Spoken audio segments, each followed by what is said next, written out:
നാടു മറന്നാലും മൂട് മറക്കരുത് എന്നൊക്കെ പണ്ട് നമ്മുടെ ഒരു ചൊല്ലുണ്ട്.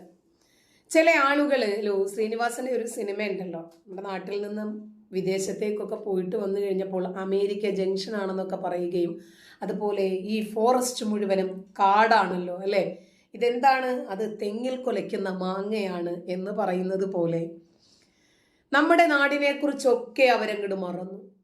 അവരൊരു പുതിയ ലോകത്തായി, അവര് വിദേശികളായി, പിന്നീട് സ്വദേശത്തോട് കൂറും പ്രതിബദ്ധതയും ഒന്നുമില്ലാതെയായി. കൈ നിറയെ നല്ല കറൻസി അങ്ങോട്ട് കിട്ടിക്കഴിയുമ്പോൾ പിന്നീട് ഞാനല്ല ഇത്, പുതിയ ഒരാളായിട്ട് അവർ തന്നെ അവരുടെ മനസ്സിനെ റീബിൽഡ് ചെയ്യും. എന്നിട്ട് നമ്മുടെ രാജ്യത്തെ തകർക്കുക എന്ന ലക്ഷ്യത്തോടു കൂടി പോപ്പുലർ ഫ്രണ്ട് ഇവിടെ പിറവിയെടുത്തു അല്ലെ. നമുക്ക് എല്ലാവർക്കും അറിയാം പോപ്പുലർ ഫ്രണ്ട് എന്താണ് കാണിച്ചു കൂട്ടിയതെന്ന്. ആ പോപ്പുലർ ഫ്രണ്ടിനെ വാനോളം പൊക്കി ഒരു കാക്ക ഇന്ത്യൻ ജനാധിപത്യത്തെ വെല്ലുവിളിക്കുന്ന ഒരു വീഡിയോ നമ്മൾ പലപ്പോഴും കണ്ടിട്ടുണ്ട്. പോപ്പുലർ ഫ്രണ്ടിനെ നിരോധിക്കാൻ ഒരാൾക്കും സാധ്യമല്ല. അയാള് സൗദി അറേബ്യ പോലെയുള്ള ഏതോ അറബ് കൺട്രീസിൽ നിൽക്കുന്നതിന്റെ ബലത്തിലാണ് അങ്ങനെ പറഞ്ഞത്. ഒരിക്കലും സ്വന്തം രാജ്യത്തേക്ക് മടങ്ങി വരില്ല എന്നിവർ വിചാരിച്ചോ? എത്ര വലിയ കൊടി കെട്ടിയവനാണെങ്കിലും ശരി, എത്ര ഉയർച്ചയിൽ അവൻ എത്തിയാലും ശരി, അവൻ സമ്മാനം വാങ്ങണമെങ്കിൽ താഴെ തന്നെ വരണം. എത്ര വലിയ കാക്കയാണെങ്കിലും കോഴിയാണെങ്കിലും താഴെ വന്നാലേ കാക്കായ്ക്ക് സമ്മാനം വാങ്ങാൻ പറ്റുള്ളൂ. അപ്പൊ കാക്ക നരേന്ദ്രമോദിയെയും അമിത്ഷായെയും ഒക്കെ വെല്ലുവിളിച്ചു. പോപ്പുലർ ഫ്രണ്ടിന്റെ ഒരു രോമത്തിൽ പോലും തൊടാൻ നിങ്ങൾക്ക് കഴിയില്ല. ഞങ്ങളൊക്കെ ആണെങ്കിൽ ലോഡ് കണക്കിന് സ്വർണം മൂലത്തിൽ കയറ്റിക്കൊണ്ട് വരുന്നവരാണ്.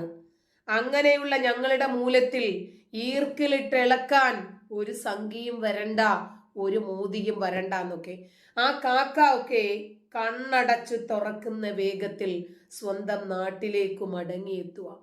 ഒരിക്കലും ഈ നാട്ടിലേക്ക് മടങ്ങി എത്തേണ്ടി വരില്ല എന്ന പ്രതീക്ഷയിലാണ് വല്ല നാട്ടിലും നിന്നിട്ട് ഇങ്ങനെയൊക്കെ ഇവരൊക്കെ വീമ്പിളക്കുന്നത്. എന്തായിരുന്നാലും പണി കിട്ടിയേ തീരൂ, അത് വേറെ. പോപ്പുലർ ഫ്രണ്ടിനെ നിരോധിച്ചത്ര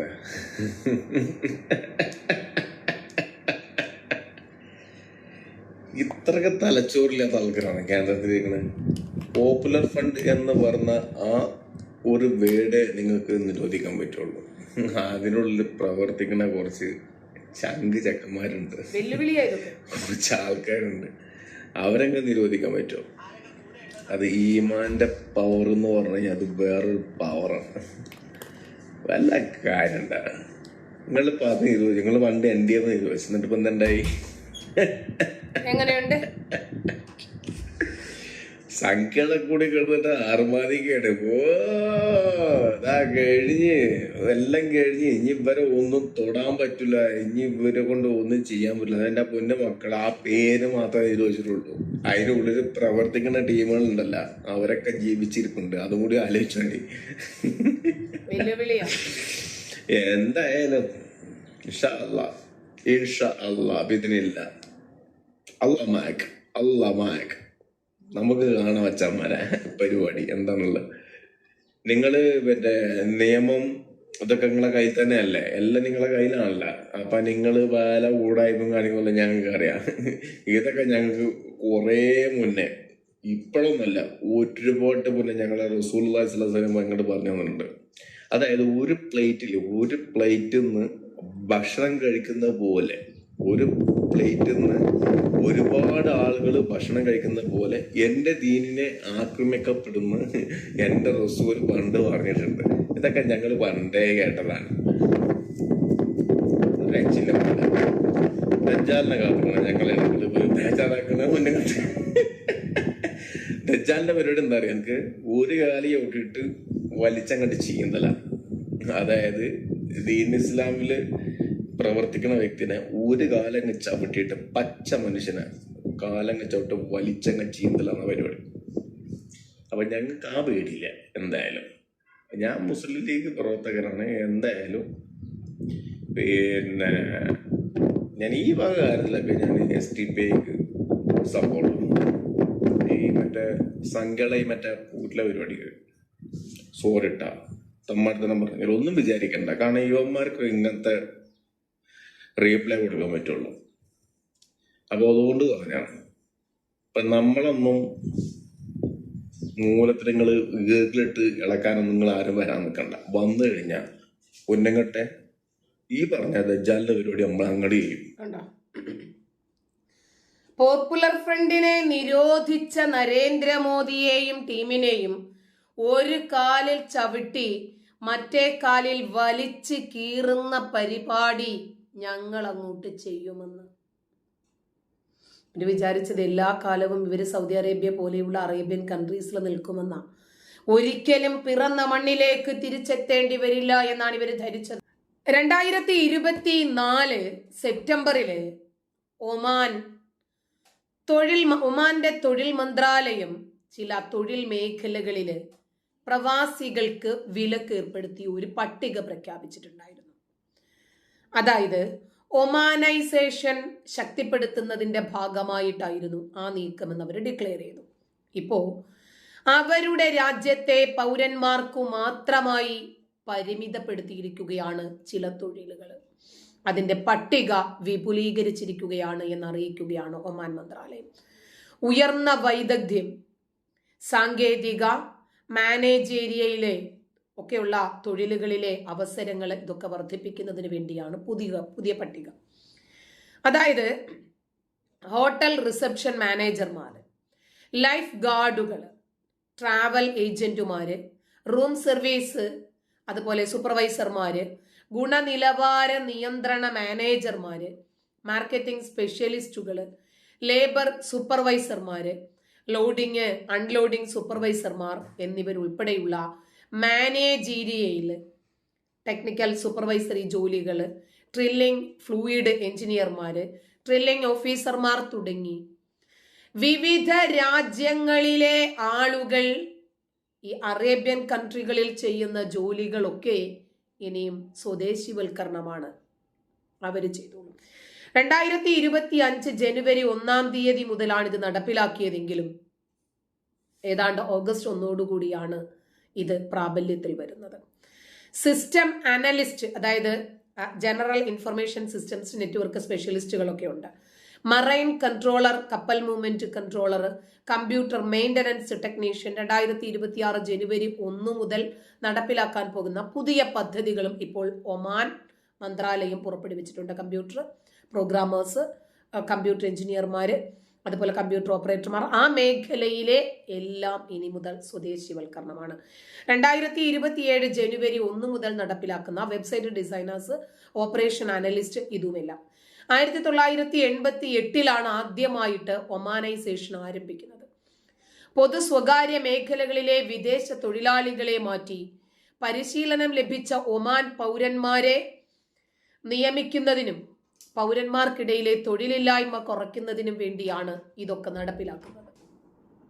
ചില താത്താമാരും അതുപോലെ തന്നെ ഗൾഫ് രാജ്യങ്ങളിലൊക്കെ പോയിരുന്നിട്ട് കാനഡ അമ്മായിയെ പോലെ ഒരിക്കലും നമ്മൾ നമ്മുടെ രാജ്യത്തേക്കു മടങ്ങി എത്തില്ല എന്നുള്ള മിഥ്യാധാരണയിൽ ഈ രാജ്യത്തിനെതിരെ പ്രവർത്തിക്കുന്നുണ്ട്. അവരെ എല്ലാം പൂട്ടാൻ തന്നെയാണ് ഇന്ത്യയും തീരുമാനിച്ചിരിക്കുന്നത്.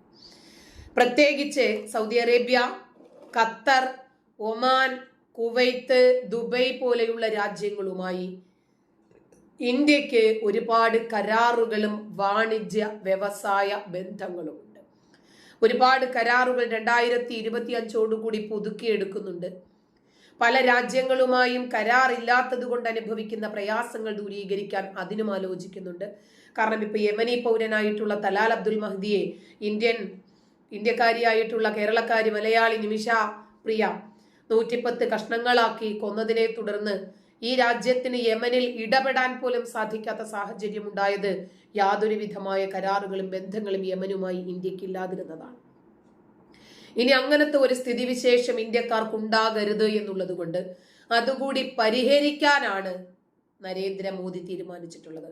അപ്പൊ സൗദി അറേബ്യയിൽ പോയിരുന്ന് ഈ രാജ്യത്തെ അങ്ങ് അറഞ്ചം പുറഞ്ചം പറയാമെന്ന് തീരുമാനിച്ചിട്ടുള്ള, കാനഡയിൽ പോയിരുന്ന് രാജ്യവിരുദ്ധതകൾ തുപ്പാമെന്ന് വിചാരിച്ചിട്ടുള്ള, ദുബൈയിലും മറ്റ് രാജ്യങ്ങളിലും ഒക്കെ പോയിരുന്നിട്ട് ഈ രാജ്യത്തിനെതിരെ തീ തുപ്പിക്കൊണ്ടിരിക്കുന്ന താത്താമാരും കാക്കാമാരെയും ഒക്കെ തൂക്കിയെടുക്കണമെങ്കിൽ ആ രാജ്യങ്ങളിൽ സ്വദേശിവൽക്കരണം വരികയും അതാത് രാജ്യങ്ങൾക്കുള്ള ആളുകൾക്ക് തൊഴിലവസരങ്ങൾ നഷ്ടപ്പെടുകയും ചെയ്ത് ജോലി ഇല്ലാതായി സ്വന്തം രാജ്യത്ത് തിരിച്ചെത്തി ഈ രാജ്യത്തിന്റെ പവിത്രതയും ഈ രാജ്യം നൽകുന്ന സ്വാതന്ത്ര്യവും സ്വാഭിമാനവും എന്താണ് എന്നിവർ തിരിച്ചറിയുകയും ചെയ്യണം.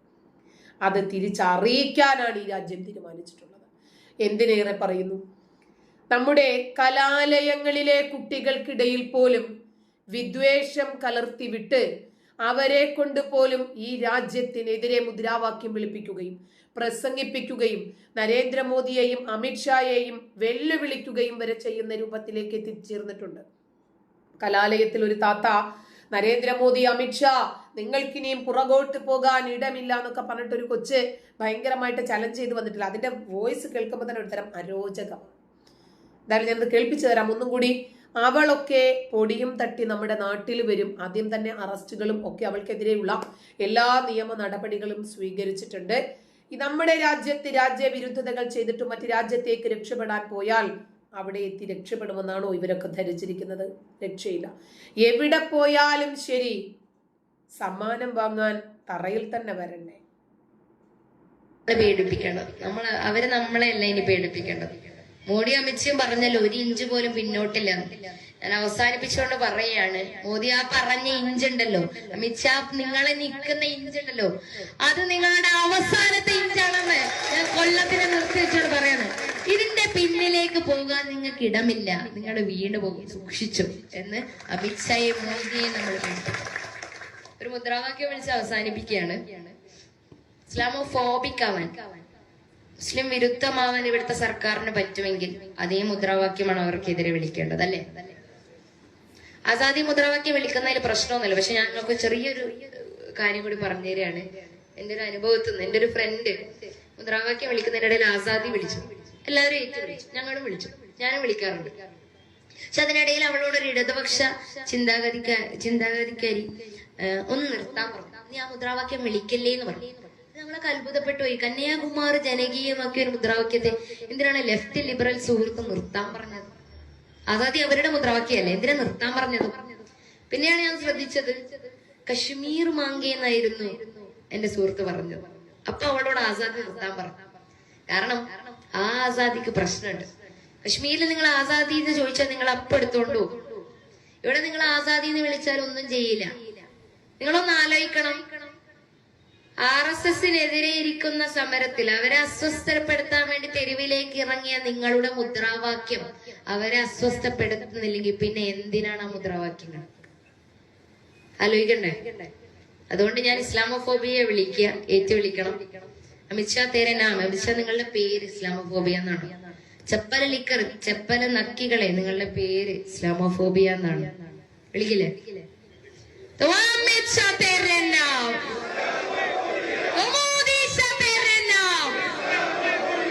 योगी मोदी तेरे नाम, तो दिल्ली पुलिस तेरे नाम, अरे यूपी पुलिस तेरे नाम. അലനിയും താഹയും വെറുതെ വിട്ടില്ലെങ്കിൽ പിണറായി പോലീസ് तेरे नाम, तो यूपी पुलिस तेरे नाम, तो NRC तेरे नाम, अरे CAA तेरे नाम, तो NPR तेरे नाम. ആസാദിന്റെ മുദ്രാവാക്യം രാഷ്ട്രീയം പറഞ്ഞു വെച്ചത് കൊണ്ട് ഞാൻ ആസാദി വിളിക്കുകയാണ്. നിങ്ങൾ ആ രാഷ്ട്രീയം തിരിച്ചറിഞ്ഞു എന്നുള്ളത് കൊണ്ട്. തോമിലിക്കർ പോലോ, അരെ जोर से बोलो, NRC से, BJP से, अरे RSS से, अरे सुन ले मोदी, तो सुन ले अमित शाह, तू कुछ भी कर लो, तू कुछ भी कर लो. നിങ്ങൾ എന്ത് വേണമെങ്കിൽ ചെയ്തോ, ജയിലിൽ അടച്ചോ, വെടിയുണ്ട വെച്ചോ, പോലീസിൽ വിളിച്ചോ, तू कुछ भी कर लो, तू जेल में डालो, तो पुलिस बुला लो, गोली मारो, मिलकर मांगे, दो जोर से मांगे, कश्मीर मांगे, यूपी भी मांगे, आसाम मांगे, तो कोल्लम मांगे,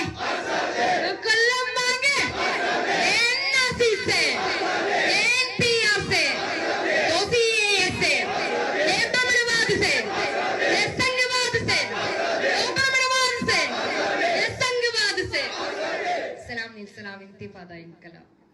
ഒന്ന് ആലോചിച്ചു നോക്കിക്കേ, നമ്മുടെ രാജ്യത്താണെങ്കിൽ അത് അവര് പറയുന്നത് കേട്ടോ, ഇവിടെ അത് വിളിക്കുന്നതിന് എന്താണ് പ്രശ്നം? കാശ്മീരിലാണെങ്കിൽ ആസാദി മുദ്രാവാക്യത്തിന് പ്രശ്നമുണ്ട്. പക്ഷേ ഇവിടെ നമുക്ക് ധൈര്യമായിട്ട് അത് വിളിക്കാം. അത് നമ്മുടെ രാജ്യം അവർക്ക് നൽകുന്ന സ്വാതന്ത്ര്യമാണ്. അവര് വിചാരിച്ചതിന് ഒരു കാലത്തും നമ്മുടെ രാജ്യത്തേക്ക് മടങ്ങിയെത്തേണ്ടി വരില്ല എന്നാണ്.